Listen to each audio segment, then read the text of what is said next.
கைவிட்டு போன செல்வம் மீண்டும் தான் வருமா? காயங்கள் ஆறிவிடுமா? காலம் மாறி வருமா?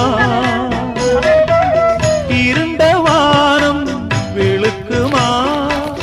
நெஞ்சுக்கு அமைதி கிடைக்குமா? இருண்ட வானம் வெளுக்குமா? நெஞ்சுக்கு அமைதி கிடைக்குமா? அம்மாடி என்ன செய்ய மன்னிக்கணும் என்னத்தான் யாகிட்ட சொல்லி ராத்திரிக்கு கொஞ்சம் ஊத்திக்கிறேன், நொந்த மனச கொஞ்சம் தேத்திக்கிறேன். சொல்லாம தவிச்சு சோகத்தில் துடிச்சேன், எல்லாமே நினைச்சு ஏக்கத்தில் துடிச்சேன். நெஞ்சுக்குள் நானே அழுகிறேன் ராத்திரி.